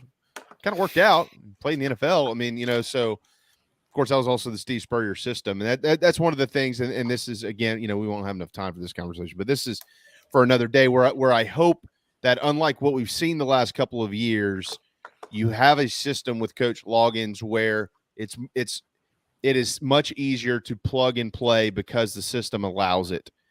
You know, you have a system that allows your athletes to be athletes, and it doesn't cause them to become scientists first and having to think through everything. Well, they're already going to be doing that. It's football. Like, you know, don't make it harder on them. Allow them to just go play freely. And that's what Spurrier's system was so good at. You know, it's like, okay, we'll just put him in there and that's why he said, we'll put the next guy in there and let him go play. I mean, they all know the offense. So, but you couldn't do that the last couple of years. But real quick. Yeah. No, go ahead. Sorry. No, you're right. And my understanding is this thing's going to be a lot. I mean, they know what was holding them back last year system wise, and they've gotten it taken care of. So, you know, and now I'm not saying other things won't hold them back. Like, what if Spencer doesn't play well? What if the receivers that are replacing Jalen Brooks and Josh Vann, who are very important in the passing game last year down the stretch, what if those guys aren't good, aren't as good? What if the running back room is bad? I mean, that will be what will hold them back, in my opinion. I'd be stunned if the same issues that held them back in the last 2 years were still present. I just can't see that happen. I agree with you. I don't think that will be the case at all. Nothing I've heard has remotely close to resembled any of that. So the mock drafts, of course, are floating all over the place, guys, and with the NFL draft just right around the corner on April the 27th. So we've got about a little over 2 weeks or so till we get there. The latest mock drafts by Mel Kiper Jr. have seven guys out of the SEC going in the top 10 picks. It's not even including the rest of the first round. What is interesting, though, in addition to that, if that's not interesting enough for all of you, because I find it hard to believe that it's not, Kiper's latest first-round projections now have 3 Clemson Tigers going in the first round. There was a time not too long ago where they didn't have 1. Now there's 3. You can't find Cam Smith's name essentially anywhere near the first round. He has just continued to tumble down draft boards. And I've even seen guys, I'm not sure, I think the latest one I saw him at 56 to Jacksonville, and that was also Kiper. But I've also seen a bunch of other draft boards that actually have Darius Rush going above Cam, which would be I wouldn't say that's surprising to me, but it may be surprising to many others. Was it the interview process with Cam? It's when it started. Was it? Yeah, somebody in the chat box mentioned it that correlates maybe with interviews. Mm-hmm. Well, I had somebody tell me that off the record, that it correlated with the interview process, saying I can't tie it directly to that, although he probably would be able to if he really tried. But if you actually go back and look when you started to see some of that change, it was right after the interview process began. Yeah, and I get it. I do think he's an awfully good cover corner, though. I mean, you got a guy like Jalen Hyatt who set college football on fire last year. The one guy that really got to him, shut him down, was Cam. Yeah, and that kind of thing is what, instead of overthinking everything like the NFL scouts do, I can't even believe it, man. Some of the decisions these guys make and the money they make to do it. But and it plays out that way. The game doesn't lie. And, a few years you got a bunch of 5th to 7th round picks starring and going to Pro Bowls and playing on playoff teams. And then, the Bears are still the Bears, or the Lions are still the Lions. I mean, it's ridiculous. Nevertheless, I digress a bit. For that, that's kind of like the same reason. Like, I think that the Panthers should take C.J. Stroud, and I don't think Stroud doesn't blow me away, like in a combine setting like Richardson would. I don't think he's that as good of a passer consistently as maybe a Bryce Young, but he threw for 348 yards against a loaded Georgia defense that runs an NFL defensive system. Mm-hmm. So if that's not telling you that when he has talent around him, which you do in the NFL, your talent's pretty much equal, that he can go out there and execute and throw good passes, I don't know what more proof you need. And I didn't always feel that way about Stroud. And then I started thinking, I was like, man, that Georgia defense is so freaky. Number one, I'm surprised anybody scored on them at all. Number two, that dude lit them up like a Christmas tree. So the same reason that I would probably have Cam a little higher is for that reason. You look at the good on good matchups, and he did it. Now, maybe there's some other times he gets beat. He got beat on a slant against Clemson badly. So maybe they're taking the totality of it. The interview thing, my guess is that's it. There's probably something some kind of red flag. Or it also just may be that he kind of maybe slipped out of the first round, and there's a team that really, really wants him in the early second, and they're just trashing the dude. So everybody, that happens more than these mock drafts are fool's gold, because everybody's got sources and they'll call and their source, and I don't know why they don't pick up on this. And all of a sudden you get 2-player personnel directors and NFL scouts just trashing a kid. Next thing you know, that team drafts him. Oh, well, we just decided to take a chance. Come on. You're trying to scare other teams off. So that may be what's happening too. And I don't want to diminish this, JB, and not praise Darius Rush. I think just like my wonderful bet when I took Mickelson the other day and everybody laughed at me, lefty, for the Masters, I don't think anybody's taken the 20,000 to 1 odds 3 years ago that Darius Rush is going to the NFL. That's a corner. I just don't think nobody's taken that deal. It would have paid off nicely. So hats off to him. And you watch his career. You watch how Jalen Foster played in 2021, earning an All-American status by Walter Camp. As a former walk-on, and I never want to get to the point around here where we're just assuming, because when you just assume, like I just assumed in 2018 Carolina was going to have a good defense because Will Muschamp's coaching it, and they're pretty good the first 2 years, and they weren't even that good before they got decimated with injuries. I mean, see the Bulldogs, Georgia game that year. Mm-hmm. Or the end of I don't want to get to a point where we assume things, but I think there's a track record there with Torian Gray that's good enough to where, hey, guess what? We may not all look at the body of work so far of O'Donnell Fortune and Marcellus Dial and think, oh, those guys, I don't know. That's going to be a step back. We're to the point he deserves the credit to think, well, he can get those guys a lot better. Yeah. And quite frankly, OD Fortune and Marcellus, they've had their moments through the years. It's been inconsistent. Fortune had a great bowl practice. See what he did with the 100-yard pick six and stuff. So it's their time, and I think that's the sign of a good program is when you have guys that the fans maybe are like, well, I don't know about this guy, and then all of a sudden, guess what? It's their time. They take advantage of it and star. And in some cases, they end up being better than the dude they replaced. So just something to kind of keep under your hat there. I'll say this as we head to break here. Brian says, still remember Jalen Foster taking Darius Rush's hands off his hips after getting burned at Georgia. True leader. That's exactly right. And there's a bunch of other praise in here from many of you on Darius Rush. I had a chance to meet his family last year, and it makes sense. It makes sense because when you hear Darius Rush speak, you watch him play, his discipline, you understand what type of person he is before the football player. You meet his family. Yeah, it made sense quickly because they are flat out outstanding from the great town of Greeleyville, South Carolina, as a matter of fact. So good place, good spot. Sure hope he goes high and changes the lives of his family as well, because the young man has earned it and deserves it. And to your point on Cam Smith, and I know we got to get to the break, Phil, so we're going. There are 6 corners right now that are projected to go in the first round. He's not one of them. I watched a lot of college. I watched a lot of college football this year. Let me give some credit to Cam Smith. There ain't 6 corners out there better than Cam. There weren't. So people they can disagree if they want. I know this is a Carolina show. Might seem biased. There weren't. So somebody, if they get him in the second round, they're going to steal him.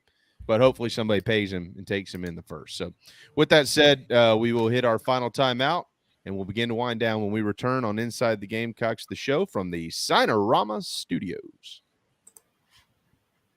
Days of being back in the pool and boat are quickly approaching. Many of us don't have the time to hit the gym, but Charleston Fitness Equipment can change that for you. Outfit your home with a treadmill, elliptical, or my favorite, a home rower that allows you to row with the pros all over the world. They have free weights, home gyms, flooring, and much more that makes keeping or getting in shape much more convenient. Located in Mount Pleasant, visit charlestonfitnessequipment.com for more. Get in shape like our Gamecocks. Charleston Fitness Equipment, proud partners of Inside the Gamecocks, the show. Are you looking to buy a new home? Kevin O'Connell with Union Home Mortgage is a local mortgage expert and Gamecocks fan servicing North and South Carolina. Whether you're buying a home, building your dream home with new construction, or turning your equity into cash, UHM's world-class service will ensure you find the perfect mortgage to achieve your home ownership goals. Call Kevin at 803-906-0244 or visit UHM.com today. Union Home Mortgage is an equal housing lender. NMLS 2229, LONMLS 1772182. Daddy, I want you to take me to Disney World.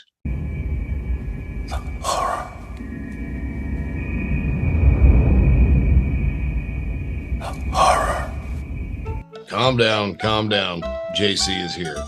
As y'all know, folks, the family and I have visited Disney World many times, but it can be overwhelming, especially if it's your first time going to the most magical place on earth.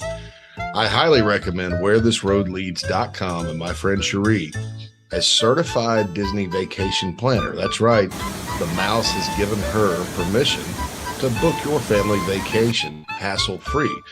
You don't know where to go, don't know where to stay, don't know where to eat, don't know what to do. It can be overwhelming. So get on wherethisroadleads.com and schedule your free consultation right now. She can help you out. The prices are very reasonable. You don't pay any extra fees. In fact, she's much more reasonable maybe than booking it straight through Disney. So for your next Disney vacation, or, more likely your first, so you don't panic, go to wherethisroadleads.com and talk to certified Disney vacation planner, a partner of Inside the Gamecocks, the show. This is Braylon Wimmer, South Carolina Gamecock Baseball, and you are listening to Inside the Gamecocks, the show. Go Cox!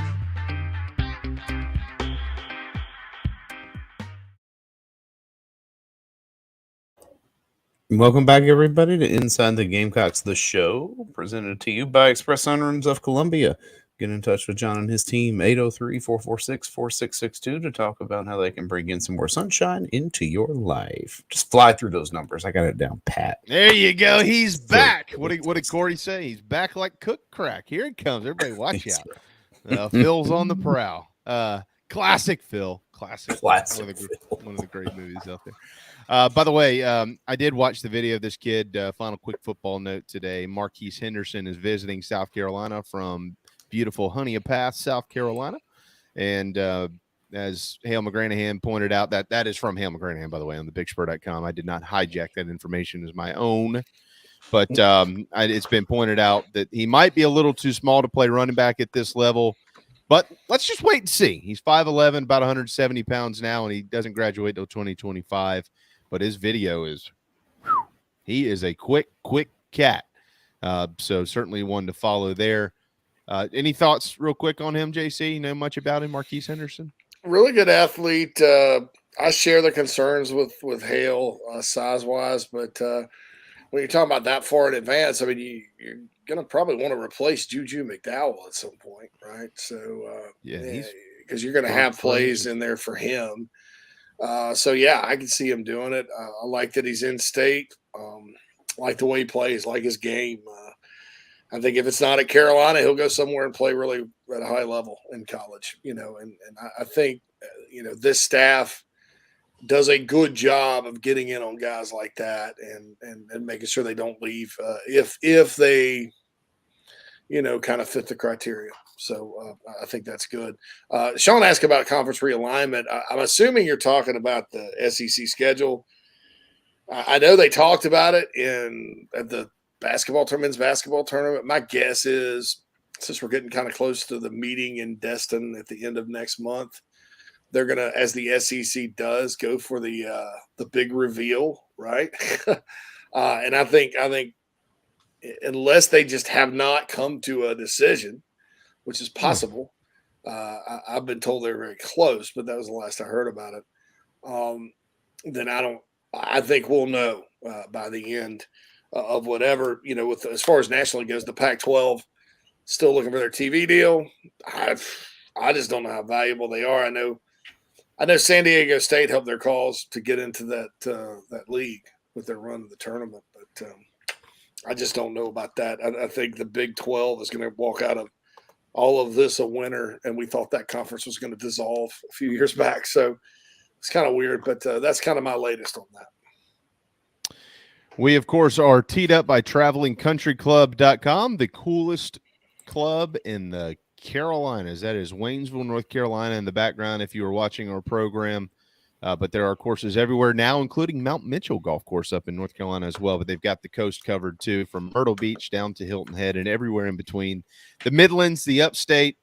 How about Santee? Take a trip to Santee. You can play 3 great courses up there on the lakes, Lake Marion and Lake Moultrie. But they're everywhere. TravelingCountryClub.com. You heard Michael Manus as part of our Masters coverage last week as well. And it is an awesome, awesome deal. So make sure you head to the website. Tell your friends, too. If you play one round of golf, you've already paid for yourself. So TravelingCountryClub.com. We'll continue that conversation. It's a big conversation to have. So we'll make sure that we continue this tomorrow. I've got that in the notes, Sean. I promise you we'll get to we don't know officially who the 3 permanent opponents are. We certainly do have some tips, and we'll get into all that tomorrow. As for tonight, Carolina's 7-1 in midweek games thus far this year. Pretty darn good record. That only loss came to UNC Charlotte earlier in the season, but tonight it's USC Upstate, whom they've already defeated once. This game, though, will be at Founders Park, a 7 o'clock first pitch, and Derek and Tommy have got it. It'll also be, of course, available on the SEC Network Plus. It will be Matthew Becker on the bump for the Gamecocks, who have not played since Friday afternoon. Their hearts were broken via a grand slam and a late run by LSU, where they would have swept that series over the number 1 team in the country. And as we all know, by virtue of that, they're still at number 6 this week. But win tonight and take care of business in Nashville this weekend, and they'll continue to move up those rankings. Caleb Costa will oppose them. Caleb Costa is from the Low Country. He pitched at Oceanside Collegiate Academy in North Mount Pleasant as well. So certainly look forward to seeing how he fares against mighty bats of Gamecock baseball. But South Carolina, if they win, boys and girls, will be 1 win shy of their 30th of the season and 11 shy of number 40, which is what we always have circled around here. So we'll see. There's no doubt. We'll see. Yeah, you're going to love this, JB. Mm-hmm. From Colin Taylor during Beamer's press conference, they asked him on going on the Masters broadcast. He's like, I'm still trying to figure out how I made the cut to get on the show. I mean, Eric Church is behind me, for goodness sake. Yeah. No. The Chief. There you go. Yeah. Well, all hail the Chief. I was talking to a friend this morning at drop off at school, and he said, guess where I'm going this weekend? I said, where? He said, Tortuga. I said, you're going down to see the Chief in Tampa? He goes, yep. I said, you son of a, but that's okay, because he's coming to my neck of the woods in June, and we'll see him for the 25th time. So and Sean, I'll tell you this: three permanent opponents. My guess, and this is a guess, educated guess, it'll either be Tennessee, Florida, Kentucky, or Georgia, Florida, and Kentucky. Yeah, I think you can probably pencil in the Gators. Dramatically changed. Is it going to be Georgia or whatever? So, yeah. Frank said some interesting comments today, and Frank, I'll get to your running back thing tomorrow. He says Kingston and Company can claim last game on their taxes as a donation. Hey, to see it go to waste. Yeah, that was tough. It was that's baseball kind of deal. Things happen when you're playing the number one team in the country. Unfortunately, that can happen. As much as it stings, and it stung. They're still 28-4, and they are in a fine spot. There's no doubt about that. So greatly looking forward to tonight and throughout the weekend. Good stuff today. Thanks to Lunch Pail Hale Owen McGranahan, the apparently famous kicker from Eastside High School. We'll have to dig in a little bit more on that. Maybe JC will write a column about it on the Big Spur. He must have been overlooked by the Steve Spurrier, Lou Holtz crowd. We'll have to dig in a little deeper on that. He was the backup. Carolina got a kicker from Eastside. I think they had two of them. I think they had Ryan Fowler, and then they had Drozdiak, who was in 2017. Muschamp benched him after he missed 2 extra points. Oh, yeah. Mm-hmm. Yeah, that's right, Bobby. Can't get out of here without it. Somebody find a reason. Fire Ray. Yeah, we got off track. I meant to talk about Peyton Mangrum from Eastside being in the top 6 of his depth chart. But anyway, Alex Wozniak. There you go. Wozniak, yeah. Wozniak. There you go. Appreciate that. All right, tomorrow. Do what? Yeah. Oh yeah, Wozniak wasn't very good. Yeah. Dynamite drop in, Monty. That broadcast in school sure it's paying off. Tomorrow we'll be joined at the top of the program by the great and very fleet of foot Perry Orth, and then leading off hour 2, former sports radio host turned Nashville singer-songwriter Michael Haney will be with us. On Thursday, we've got Chris Phillips, who will also be joined by Derek Scott, voice of the Gamecocks, right before they get on the road for Nashville. And then Friday, it'll be Stuart Lake and Michael Flint. So it's a full boat. We hope you'll join us. We hope you have a terrific Tuesday as well. We'll see you tomorrow at 11 on Inside the Gamecocks, powered by Electric Bikes of Charleston.